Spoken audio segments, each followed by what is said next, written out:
너무 좋아? 너무 좋다고? 눈빛이 그게 아닌데? 잘 가고 싶어. 자, 좀 전에 무슨 얘기 했으냐면 외계 행성계 탐사하는 과정들 세 가지 방법 중에서 사실은 네 가지인데 직접 탐사까지 해서 네 가지인데 그 네 가지 중에서 두 가지 정도를 소개를 미리 해봤습니다. 자, 그러면서 우리 278페이지 1번에 보면 첫 번째 뭐라고 나와 있느냐? 중심별의 시선 속도를 이용하는 방법이라고 써 있습니다.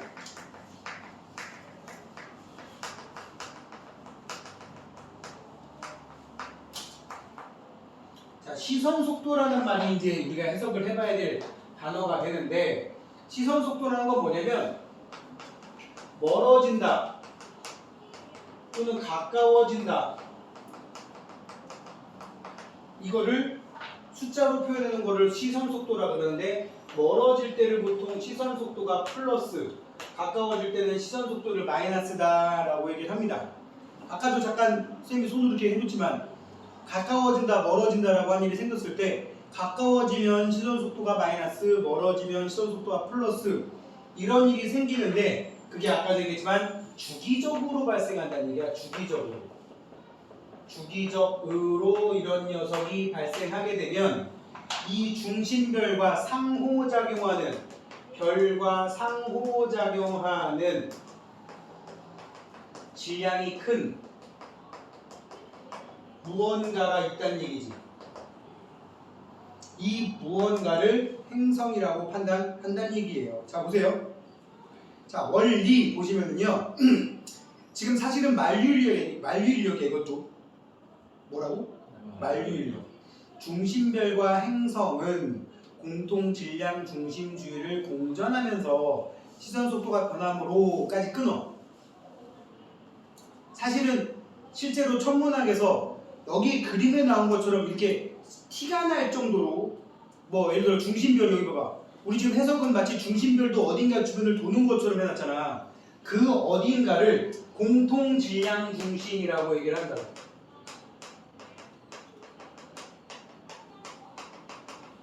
그 공통 질량 중심 주위를 별도 회전하고 행성도 회전한단 말이야.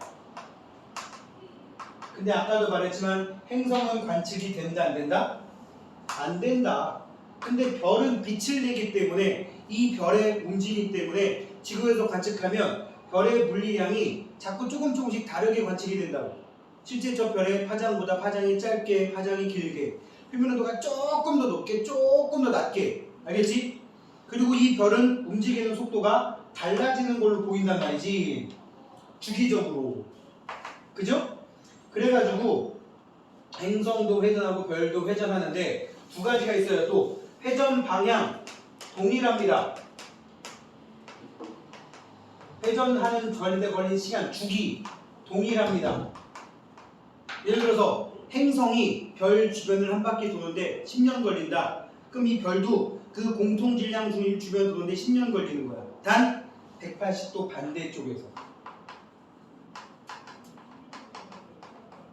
잘 봐 여기. 선생님 지금 손으로 해볼게. 어딘가 주변을 얘를 돌릴 거고 얘를 돌릴 거야. 똑같이 니네가 보기에 무슨 방향?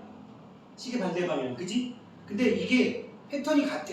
상호작용하면 있잖아. 봐봐. 얘가 여기 있으면 여기 있고 얘가 여기 있으면 여기 있고 여기 있고 여기 있고 계속 180도 반대쪽이 가 있다고.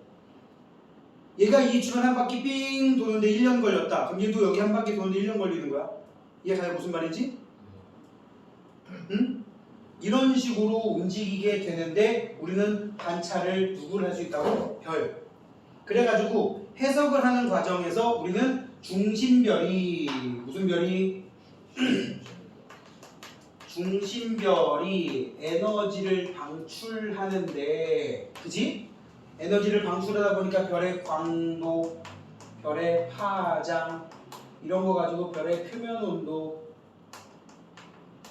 별의 반지름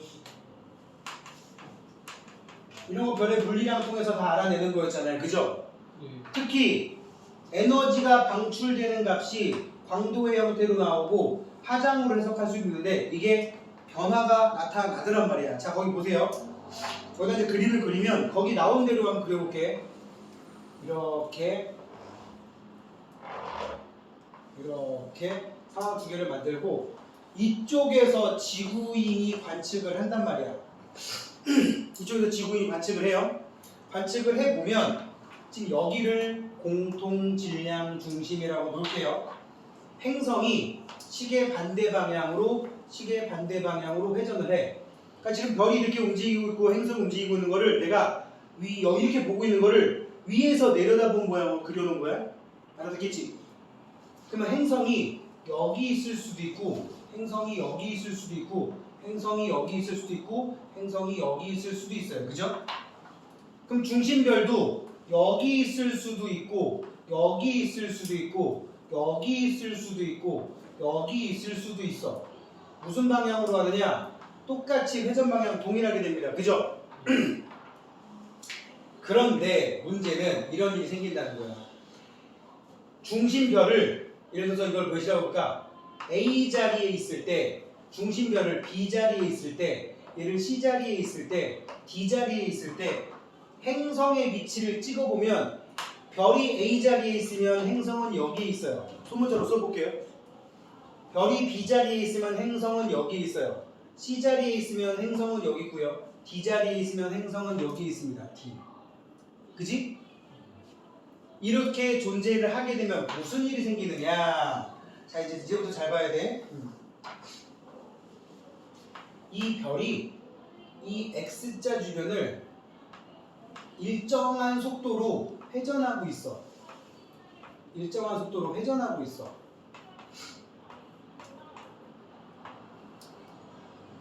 일정한 속도로 회전하고 있는데 지구에서 보면 무슨 일이 생기느냐? 이 A 자리는 여기서 잘 봐봐. 이렇게 왼쪽에서 오른쪽으로 가는 걸로 보일 거야. 지금 내 과장해서 그린 거야. 그러면 멀어지거나 가까워지거나 하는 일이 생겨 안 생겨? 안 생겨. 그런데 요 시점을 넘어가면서부터는 쭉 지금 멀어지는 중이야. 지구에서 볼 때, 그지? 그 멀어질 때, 멀어지는 속도가 가장 강하게 측정될 때가 여기에요. 자, 예를 들어볼게. 여기 정도 지나갈 때 얘가 속도 V로 움직이고 있다고 쳐봐. 그럼 내 눈에는 여기에서 이렇게 대각선으로 가면 이 대각선 길이의 시선 방향 길이만큼으로만 보이는 거야. 자, 짝대기 길이가 만약에 1m짜리 막대기가 있다고 쳐. 이거를 이렇게 놓으면 내가 보는 이 방향으로 따지면 길이가 있어 없어? 없어. 그지? 근데 내가 막대기를 그냥 이렇게 나랑 시선을 나란하게 해놓으면 그냥 1로 보인단 말이야. 근데 이거를 비스듬히 해놓으면 그게 1로 보이느냐고? 아니라는 거지. 우리한테는 이 방향이 중요하단 말이야. 응? 아까 내가 그래가지고 사인 코사인 물어본 거야. 무슨 얘기냐면 여기다 상황을 설정해 볼게. 이쪽에서 보고 있는데 이 정도 길이 여기 칠판에서 2칸 정도 되거든? 응? 이 2칸에 해당되는 게 그대로 2칸으로 보인다면 만약에 이 똑같은 길이를 이런 식으로 바꿔놓으면 이게 2칸 정도 된다고 쳐봐. 이렇게 돼가지고 이 2칸 정도에 해당하는 길이가 이렇게 비스듬히 배열되면은 이게 2칸으로 보이는 게 아니라 1칸 반으로 보인다는 거지. 이해가요? 그리고 만약에 이런 식으로 2칸짜리가 배열된다면 이거는 2칸으로 보이는 게 아니라 이 방향으로는 길이가 없다는 거지. 그지? 다시 말하지만 시선 속도는 속도거든. 무슨 속도? 시선 속도. 여기 시선 속도. 속도란 말이야, 속도. 응? 만약에 여기에 있는 요 A 위치에서 별이 V의 속도로 움직이고 있다. 하지만 여기서 일로 움직이니까 나한테 속도가 있는 거를 별로 안 보입니다. 그지? 그런데 만약에 저쪽으로 가게 되면 속도 V로 그대로 느껴진다고. 시선 방향이 나란하니까. 근데 여기를 지나갈 때는 이 방향으로 V로 가더라도 내 눈에는 요거로만 보인다는 거지. 길이가 짧잖아. 온전히 그대로 안 나타나잖아. 그리고 또 여기를 지나갈 때는 V의 속도가 없는 거로 보인다고. 또 여기로 지나갈 때는, 여기로 지나가고 있을 때는 이게 우리한테 가까워지는 속도로 그대로 느껴진다고. 요거 해석을 잘해야 돼. 요 구간은 멀어지는 걸로 느껴지고 요 구간은 가까워지는 걸로 느껴진단 말이야. 근데 우리한테 느껴지는 속도, 일종의 상대 속도지. 그 상대 속도를 그래프로 표현해 보면 A부터 시작해가지고 B, C, D 다시 A까지 오는 동안에 속도를 플러스 마이너스로 구분을 해요. 응? 이게 사인 곡선의 형태로 나온단 말이야. A점은 있어 없어? 없어 속도가. 그러다가 어떻게 돼? 이렇게 나와버린다고. A점에서는 시선 속도가 없어. 근데 어디에서 시선 속도가 제일 크게 나오냐? B에서 제일 크게 나와요. B에서. 그러다가 다시 C 지점에 가면 시선 속도가 거의 있어 없어? 없어. D 지점에 가면 이번에는 가까워지는 방향으로 속도가 제일 크게 나오고 다시 A 지점에 오게 되면 속도가 없는 걸로 보이게 된다고. 이 변화가 주기적으로 나타나게 되면 행성을 거느리고 있는 거다라고 해석을 하는 게 시선 속도 변화를 이용하는 거라고요. 잘 봐. 이랬을 때 내 눈에 보이는 속도가 그래도 멀어지는 속도로 나타나게 되면 그걸 적색편이라고 부르고 가까워지는 속도로 나오면 청색편이라고 부릅니다. 왜 적색편이라 그래요? 멀어지면 파장이 길어집니다. 그래서 그냥 이거 파동에너지, 물리에서 파동에너지 할 때 도플러 효과 나오면 뭐 소리가 음원이 관측자에게서 멀어지게 되면 알지? 여기 오토바이 지나갈 때 나는 소리처럼 뿡 이때 버리고 가까이 오면 뿡 이렇게 바뀌잖아. 이상하다. 앰뷸런스에 비유하면 이게 되잖아. 가까이 올 때 삐뽀 삐뽀 삐뽀 하고 점점 음이 좀 높아지다가 잘 안 느껴지지만 멀어지면 확 느껴지지. 삐뽀 삐뽀 삐뽀 이렇게 느려지잖아. 그치? 소리가 바뀌듯이 빛의 파장도 바뀐단 말이야. 소리도 파동이고 빛도 파동이니까. 그치? 자, 거기 보세요. 그림 볼게요. 여기 나와 있는 그림 가지고 한번 해보자고. 그림 바로 위에 중심별의 스펙트럼에서 흡수선의 파장 변화를 관측하면서 뭘 관측한다고? 흡수선의 파장 변화, 외계 행성의 존재를 확인할 수 있는데 시선 방향으로 속도가 0이래. 첫 번째 그림, 그지? 왜 0이야? 이 별이 방출하는 에너지가 그냥 굳이 그대로 나와. 응? 그래서 그냥 그래 중심별은 이 정도의 빛을 방출했었지. 자, 오른쪽 설명. 시선 방향에서 속도 변화가 나타나지 않을 때는 도플러 효과가 없으니까 그냥 파장 변화가 없다. 원래 이 별이 방출하는 파장만큼 나온다. 그런데 중심별이 시선 방향에서 멀어질 때는 어떻게 된대요? 지금 거기 빨간색 곡선도 조금 간격이 변한 거 보여? 조금 파장이 길어졌어요. 마루에서 마루까지, 골에서 골까지 거리가 길어졌어요. 그죠? 이랬을 때를 우리는 적색편이라고 하고요. 원래 기준 파장에 대해서 빨간색 쪽으로 살짝 쏠렸지, 그지? 드래프트 됐다고 해요. 드래프트. 적색편이가 레드 드래프트야. 그쪽으로 살짝 옮겨갔다고. 중심별이 지구 관측자에서 멀어질 때는 별빛의 파장이 길어지므로 스펙트럼에서 흡수선이 붉은색 쪽으로 적색편이가 나타났다. 이해가세요?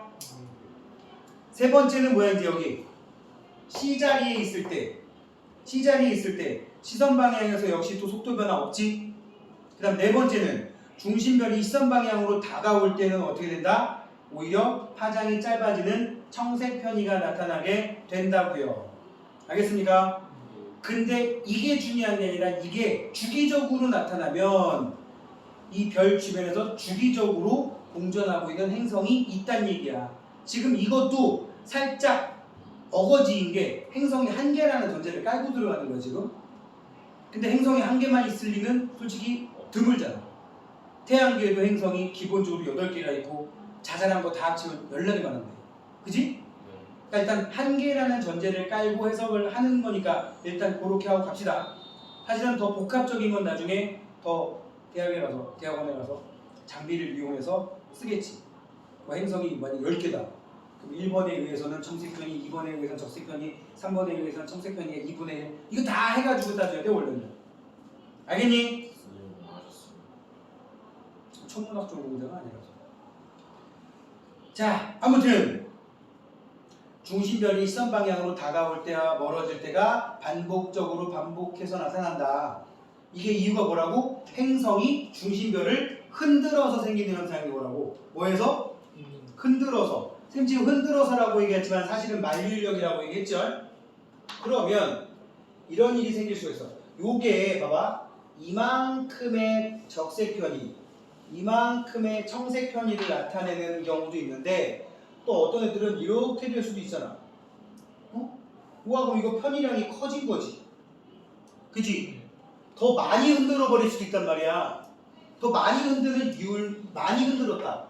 더 많이 흔들었다. 표현을 이렇게 했지만 편의량이 더 커졌다.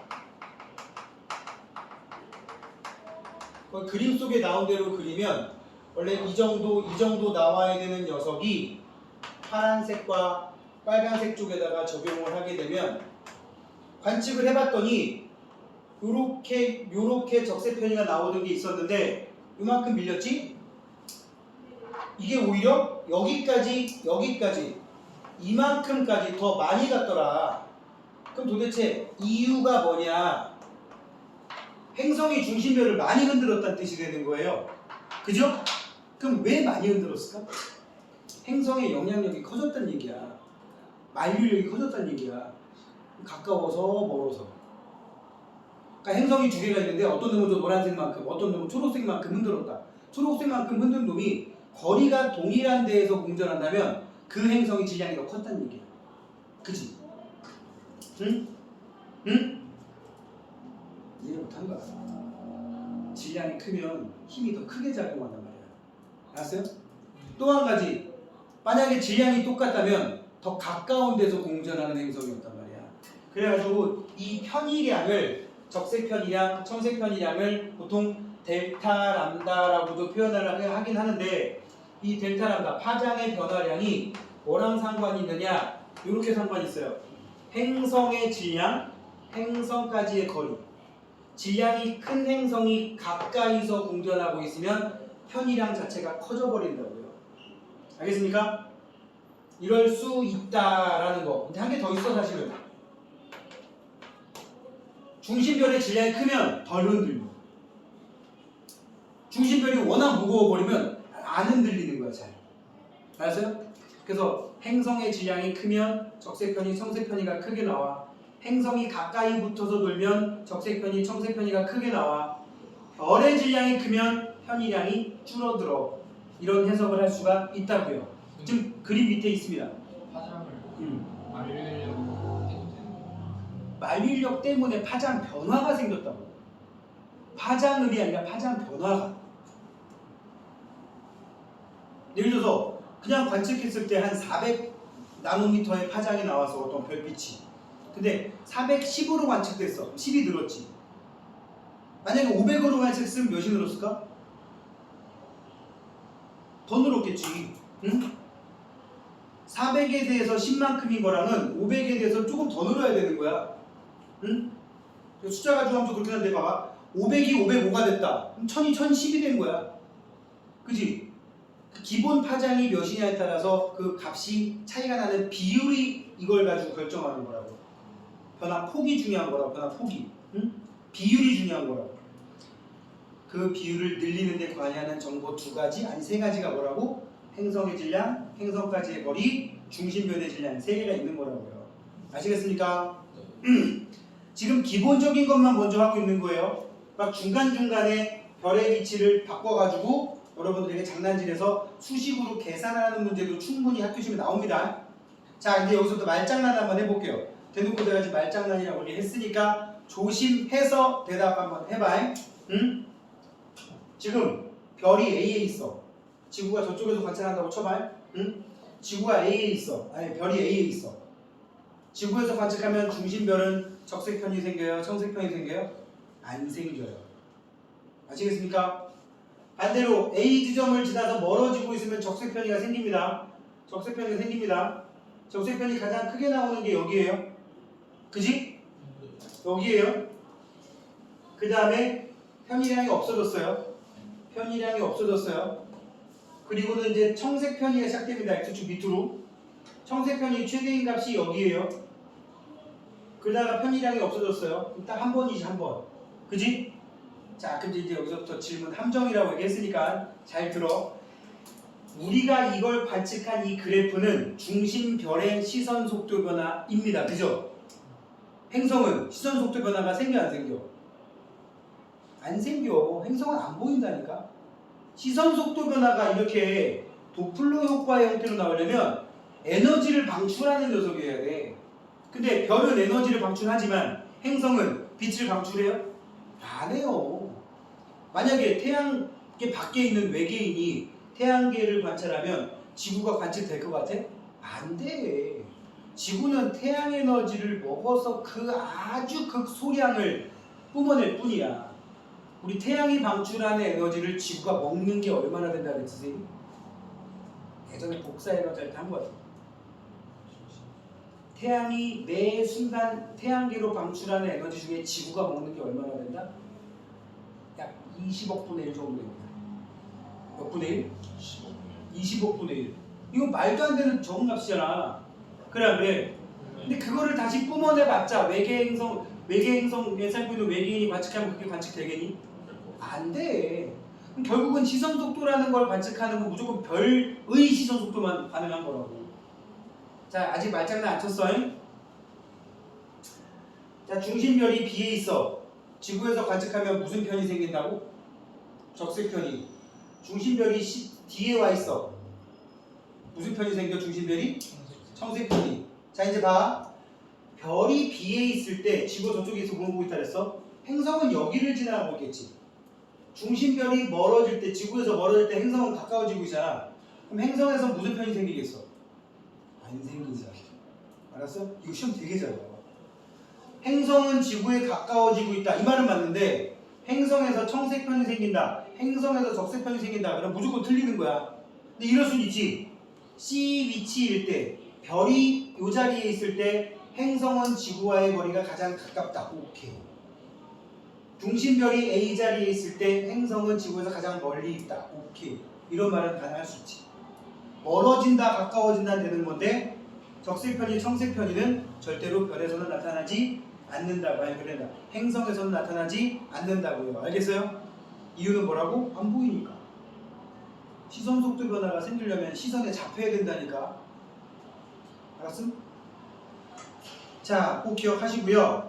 중심별의 파장 변화가 많이 생기면 이 옆에 돌고 있는 행성 이 새끼가 질량이 좀 큰가 보다. 파장 변화가 별로 안 생기면 질량이 작은 애인가 보다. 아니 되게 멀리 있나 보다. 이렇게 생각할 수 있어요. 자, 한계점 갑니다.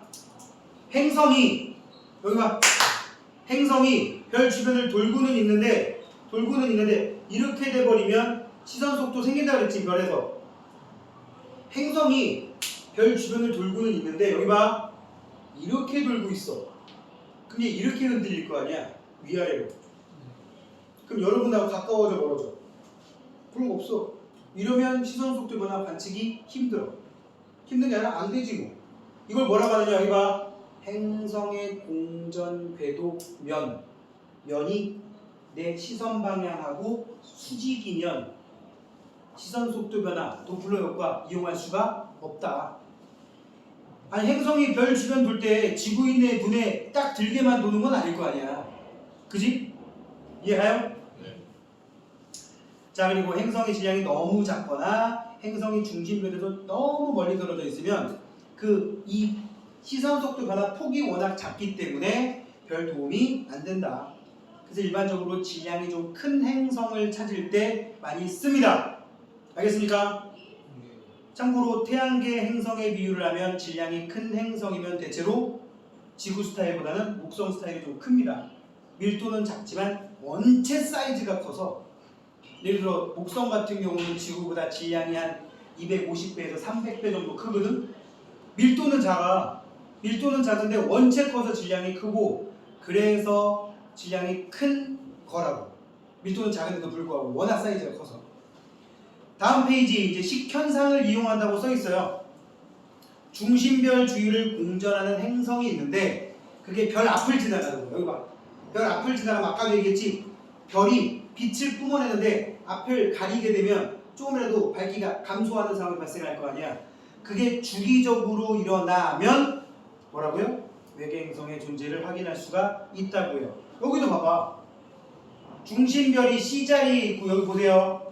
중심별이 C 자리에 있고 행성이 이 자리에 있으면 지구에서 볼 때 이게 만약에 나란하다면 앞을 지나가는 일이 생길 수 있잖아. 별 앞을 지나가는 일이.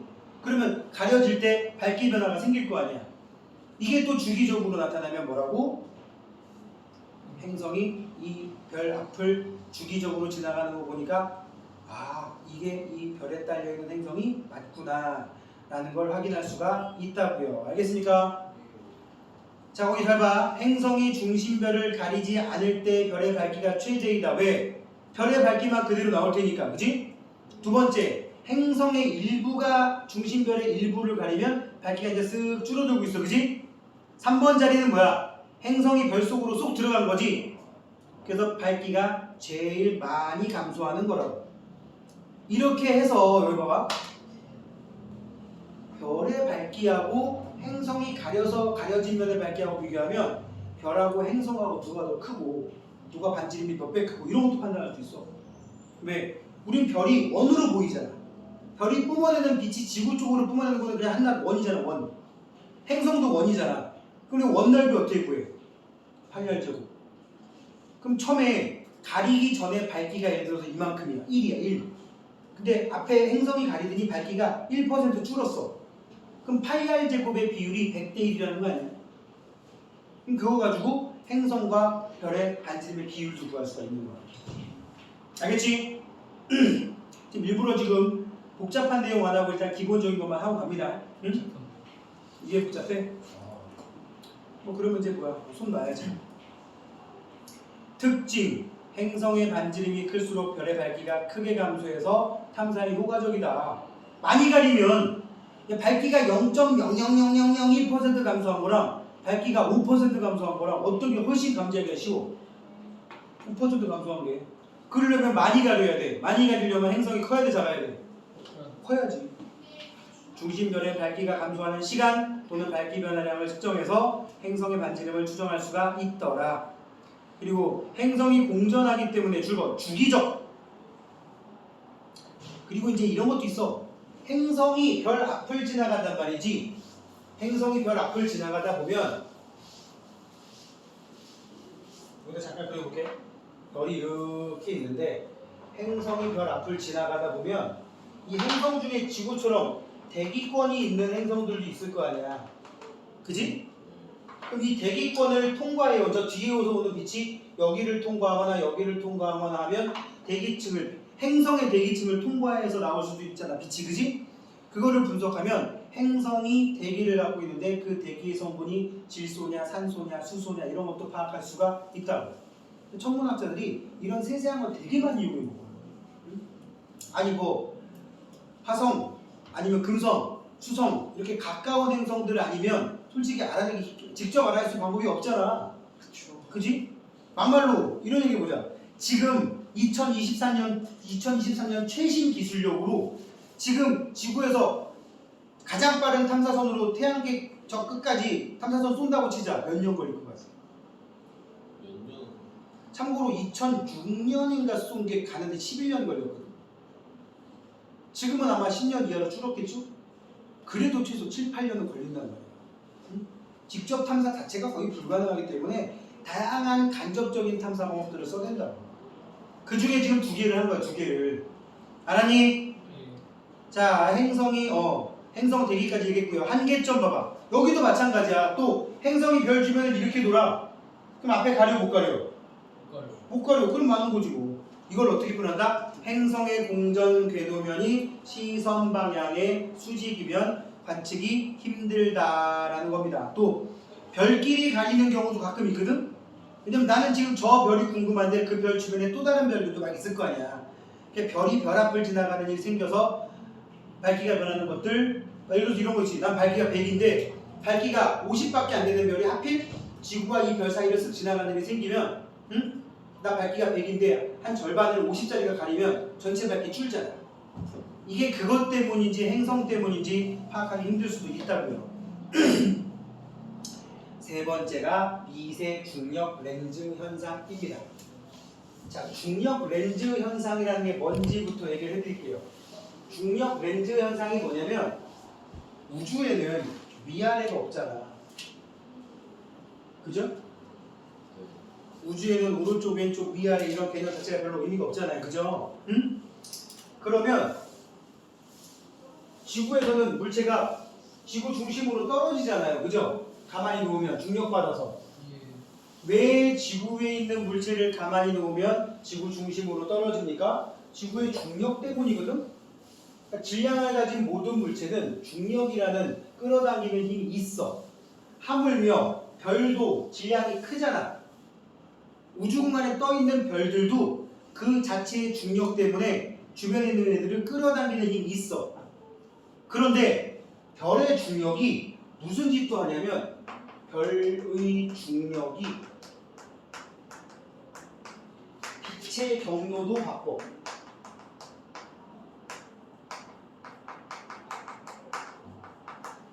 별의 중력이 빛의 경로도 바꾼단 말이야. 응? 그래가지고 이런 일이 생겨요. 만약에 여기에 X라는 별이 있는데 여기에 지구가 있어. 그럼 X라는 별이 빛을 일로도 쏘고 일로도 쏘고 일로도 쏘고 일로도 쏘고 일로도 쏘고 일로도 쏘고 일로도 쏘고 지구 쪽으로도 쏘겠지, 그지? 예. 사방으로 빛이 퍼져 나갈 거 아니야. 그래서 예를 들어서 하나 둘 셋 넷 다섯 여섯 일곱 여덟 방향으로 빛을 쫙 쏜다고 쳐. 사실은 훨씬 더 많지만 그 중에 지구 쪽으로 한 가닥이 오잖아. 한 가닥이, 그지? 더 쪼개가지고 이걸 더 쪼개서 18개로 쪼개자. 16개로 쪼개. 16개로 쪼개다고 쳐봐. 그게 막 그러면 16가닥이 있는데 그 중에 한 가닥이 지구 쪽으로 온다고 쳐. 그런데 여기 지금 노란색으로 빗금친 자리에 질량이 큰 천체가 자리 잡고 있으면 무슨 일이 생기느냐? 지구 쪽으로 오는 빛이 가로막힐 수도 있겠지. 근데 어떤 일이 생기냐면 지구 쪽으로 오지 않던 빛이 이렇게 휘어서 들어올 수도 있어요. 얘의 중력 때문에 무슨 일이 발생해? 이 주변에 공간이 왜곡되는 거야. 특수상대성, 일반상대성은 안 배웠지? 응? 시공간이 왜곡된다라는 말 들어보긴 했지? 응? 이 시공간이 왜곡되면서, 그러니까 이 공간을 뒤틀리게 하면서 원래 지구 쪽으로 오지 않던 빛을 몇 가닥 더 끌어모아가지고 한 가닥이 아니라 막 4가닥, 5가닥 이런 식으로 지구로 오는 빛의 양을 늘려버리는 거야. 그래버리면 얘의 밝기가 평소랑 다르게 보여. 이렇게 질량을 가진 눈에 보이던 눈에 보이지 않던 질량을 가진 물질이 시공간을 왜곡시켜서 빛을 다시 끌어모으는, 우리 보통 빛을 모으는 렌즈를 우리 볼록 렌즈라고 하잖아요. 그지? 마치 질량을 가진 거대한 천체가 볼록 렌즈 역할하는 것처럼 빛을 끌어모은다 그래가지고 이걸 우리는 뭐라고 하느냐? 중력 렌즈 효과 또는 중력 렌즈 현상이라고 얘기를 합니다. 오케이? 그런데 이 방법을 외계행성 탐사에 이용해 먹는다는 얘기예요. 어떤 식으로 이용해 먹느냐? 잘 봐봐. 지구가 저 밑에서 관찰을 하고 있어. 지구인이 저 밑에서 외계 행성계를 관찰하고 있어.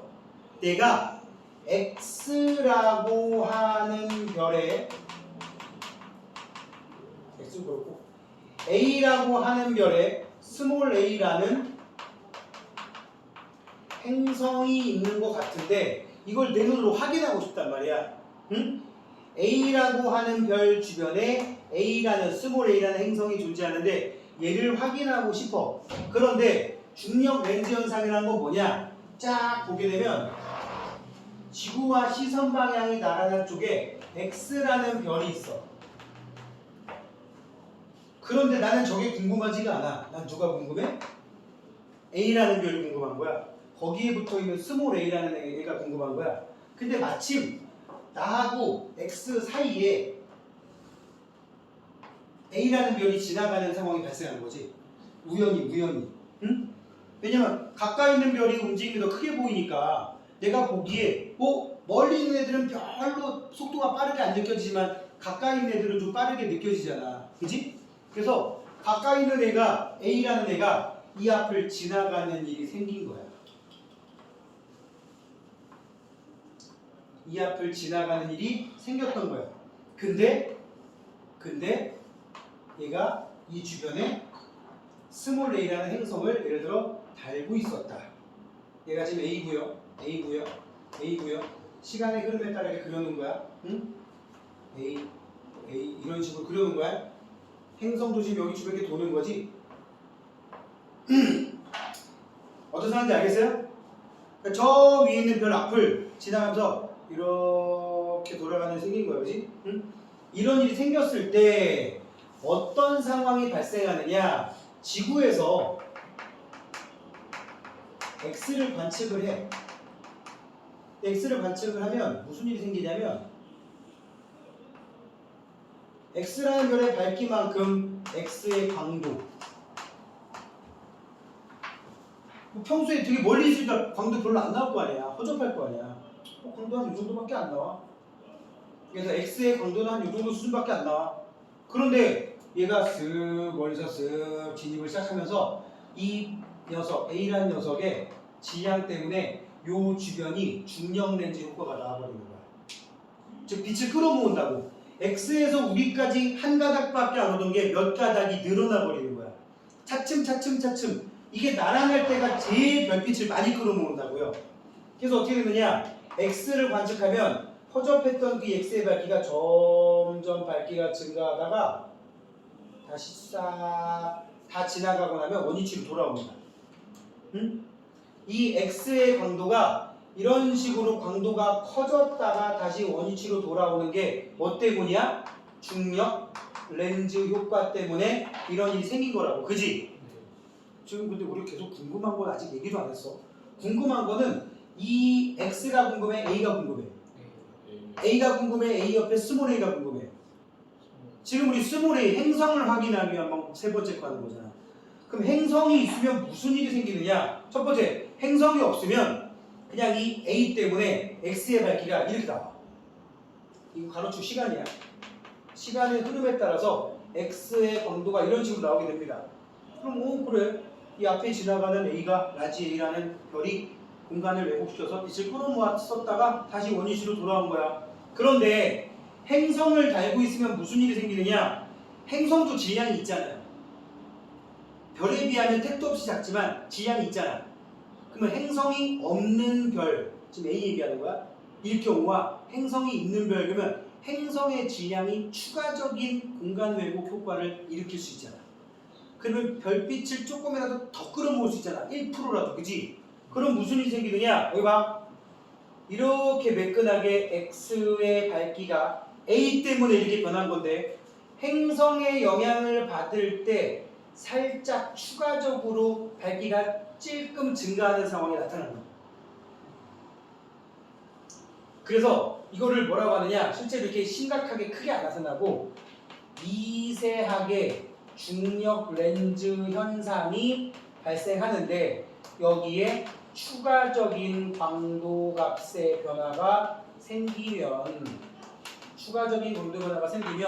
이 추가를 누가 한 거다? 행성이 한 거다. 응? 그래프가 그냥 매끈하게 나오면 모르겠는데 매끈하지 않게 나오면 이거 뭐가 있네. 응? 근데 한 개일 수도 있고 두 개일 수도 있고 세 개일 수도 있는 거야. 근데 한 개만 얘기하는 거야 지금. 자, 279페이지 중간 보세요. 이게 좀 말이 어려우니까 이해를 잘해야 돼. 두 천체가 같은 시선 방향에 있을 때 뒤쪽에서 오는 천체, 쌤 이건 지금 X라고 놨는데 배경별이라고 합니다. 쓰세요. 배경별.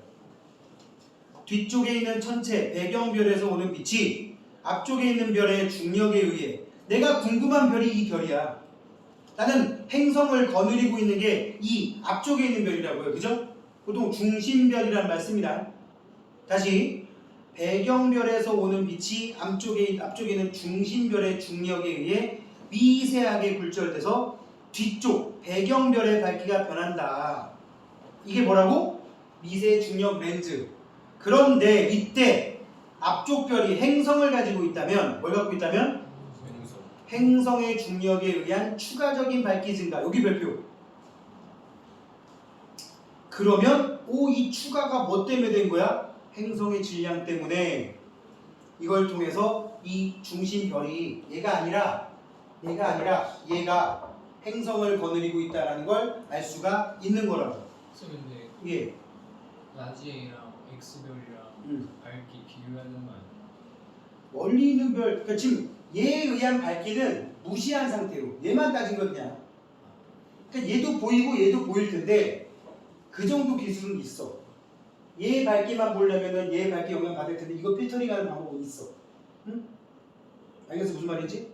참고로 이거 수능 특강 수능 완성해 보면 되게 자주 나오는 문제인데 이렇게 나와. 앞에 분명히 별이 있을 건데 이게 지금 A겠지. 선생님 말한 대로 치면 A 주변에 뭔가 링 같은 게 쭉 만들어져. 이 링은 뭐냐? 뒤에서 오는 별의 밝기가 이렇게 돌아서 오는 거야. 응? 알겠지? 수능 특강 완성에 다 있으니까. 아주 옛날에는 이 네 방향 왼쪽 오른쪽 위아래 해가지고 이 네 군데만 찍어서 점 4개 찍혀있는 경우로 나오기도 했는데 요새는 링으로 많이 나와. 사실 기술이 좋아져가지고 거의 링으로 나오거든요. 그 링을 보는 거예요? 그 링의 밝기야 이게 링의 밝기. 링이 뭐냐면 저 뒤에 있는 거잖아. 가운데 있는 이 A 옆으로 X의 빛이 일로도 오고 일로도 오고 일로도 올 거 아니야. 그게 지구에서 관측한 링으로 보이는 거야. 근데 그 밝기에 이런 식으로 생긴 게 아니라 추가적인 밝기 변화가 생기면 행성 갖고 있는 거라고요. 알겠습니까? 특징. 공전 궤도면과 관측자의 시선 방향이 나란하지 않아도 발견할 수 있답니다. 왜요? 우리는 이 행성의 질량이 중요한 거지 행성의 반지름, 행성의 공전 궤도면이 나란하냐 안 나란하냐 상관이 없잖아. 여기 봐. 이렇게 돌다가 여기서도 질량이 추가되지만 이렇게 돌다가 여기서도 질량은 추가될 거 아니야. 그대로 가면. 그러니까 행성이 별 주변을 공전을 어떻게 하던 이 방법은 써먹을 수가 있습니다. 그지? 앞에 거 두 개는 이거 아니면 안 됐잖아. 이렇게 하면 안 된다며. 그지? 근데 얘는 그래도 된다고. 또 지구와 같이 질량이 작은 행성과 공전궤도 긴 반지름 줄거 공전궤도 긴 반지름 또는 공전궤도 반지름이라는 말을 되게 많이 쓰거든. 이게 별에서 행성까지의 거리를 의미하는 표현이에요. 지구의 공전궤도 반지름 그런 뭐야? 태양에서 지구까지 거리. 알았어? 지구의 공전궤도의 반지름 태양에서 지구까지 거리. 그러니까 별에서 멀리 떨어져 있는 행성을 탐사할 때 좀 유리하더라. 너무 멀면 오른쪽 써있지. 도플러 효과 같은 거 잘 안 나타나거든. 아까 그랬잖아. 너무 멀거나 행성의 질량이 작으면 도플러 효과 잘 안 나온다며. 그지? 한계점. 외계 행성계가 여기 봐. 내가 궁금한 이 A라는 행성계가 X 앞을 지나가는 일이 다음번에 또 있을까? 언젠간 있겠지. 몇 천만 년 지나면. 얘랑 상관없는 별이야. 그냥 우연히 이 앞을 지나갈 때 얘 밝기를 이용해 먹었을 뿐이야. 따라서 얘는 주기적인 관측이 가능하다 불가능하다? 불가능하다. 자, 만약에 아씨 X 이용해가지고 미세 중력 렌즈 한번 확인해 보려고 했는데 놓쳤어. 그럼 다음번에 다른 별 가져야지. 그지? 이 A가 X 앞을 지나가는 일은 니네 생애에는 없어 다시는. 그래서 단군 할아버지가 와도 안 돼. 왜냐면 보통 별과 별 사이가 은하 내에서 움직이는 거 판단할 때는 이 은하 주변 한 바퀴 태양계가 우리 은하 한 바퀴 삥 도는데 1억 년 이상 걸립니다. 알겠어요? 그러니까 저 별과 저 별이 어떻게 하다 보면은 되게 주기가 짧아도 몇만 년, 기본적으로 몇 천만 년, 몇억 년까지 걸릴 수 있단 말이야. 그래서 이 방법을 쓸 때는 아직까지는 이게 제일 많이 써먹는 방법이 아니라서 아직까지 발견한 행성의 수는 이게 좀 셋 중에서 제일 적은 편이다. 알겠니? 다음 페이지 넘기면 한 개 더 있어. 직접 촬영하는 방법이라고. 그지? 그런데 여기에 직접 촬영하는 방법 옆에다가 써봐. 스타쉐이드라고 써봐. 스타쉐이드. 걔는 그 여러분들에게 한번 테스트를 해볼게요. 동아, 천장에 형광등 있지? 네. 네 옆에 왼쪽 위에 있는 형광등 봐봐. 눈부시지? 네. 지금 형광등 틀에 테두리 있는 거 알아? 하얀색 테두리? 이렇게 테두리 있지? 네. 그리고 테두리 옆에 여기 동그라미 하나 있는 거 보여? 테두리에 여기 동그라미 있는 거 보여? 나무 짝도 보여? 여기 테두리에? 여기 동그란 타원으로 된 거 하나 박혀 있잖아. 네. 근데 지금 그래 창명이는 여기 있는 거 봐봐. 이 동그라미가 평소에 잘 보여 안 보여? 쓱 보면 안 보이지? 내가 그대로 미션 줄게 해봐. 안 보이는데 잘 봐봐. 내 입장에서 볼 때는 지금 여기 있는 이 동그라미 잘 안 보이거든? 빛에 묻혀가지고 근데 잘 봐서 하는 거 싹 저 앞에까지 가려서 빛을 가리면 잘 보여. 해봐. 내 말은 뭐냐면 요거 앞에까지 가려보라고. 쌤이 걸렸어. 아니, 네 시선을 내가 어떻게 알아?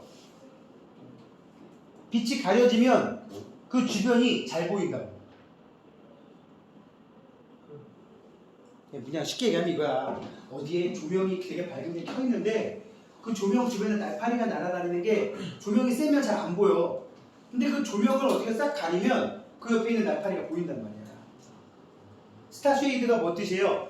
별에다가 가려서 그림자를 만들어 버리면, 그림자가 생기게 가려버리면 그 주변에 있는 평소의 빛을 잘 방출하지 못하던 행성 같은 게 눈에 보인다고. 직접 관측할 때 주로 그 방법을 많이 쓴다는 얘기예요.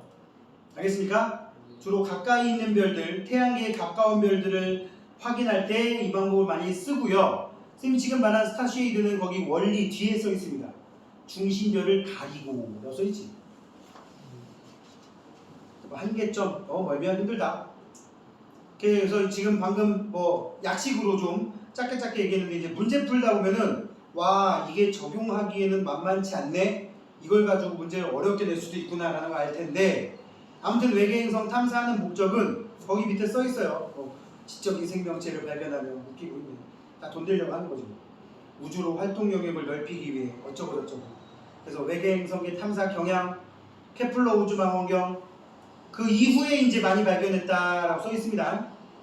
이렇게 해서 발견한 외계 행성계 엄청 많이 발견됐다고 하는데 거기 줄 거보겠습니다. 탐구 자료창 바로 위에 탐사 초기에는 질량이 크고 중심별과 가까운 행성이 주로 발견되었지만 이후에 우주망원경의 발사로 정밀한 관측이 가능해지면서 지구와 크기가 비슷한 또 질량이 비슷한 작은 행성이지 이런 것들 또 중심별에서 거리가 먼 공전궤도 반지름이 긴 행성들도 많이 발견하게 되었다라고 되어 있습니다. 그죠? 자 여기까지가 외계 행성에 대한 얘기였고요. 이제 다음 페이지 보면 완자쌤 비법 특강에 이 도플러 효과 이용하는 거, 식현상 이용하는 게 좀 분석이 되어 있습니다. 여기부터는 다음 시간에 하도록 하겠고 오늘 한 외계 행성계의 원리 기본적인 내용까지 다음 주에 또 테스트를 줄 테니까 오늘은 여기까지 하도록 하겠습니다. 복습 꼭 하시고 숙제 어디까지 숙제야? 뒤에 보면은 생명 가능지대가 있단 말 얘기 나오거든? 그런 거 정도 빼고 나서 나머지 문제를 풀어놓으시기 바랍니다. 다음 주에는 숙제 검사는 얘만 할 거야. 뭐라고? 응? 뒤에 외계 행성계 생명체 탐사 얘기 나오는데 그 외계 생명체 탐사 그 전 굳이 얘기하면 내신 만점 문제라고 써 있는 거에 한 10번까지는 풀어놔야 된다는 얘기입니다. 자, 여기까지 오늘 하겠습니다.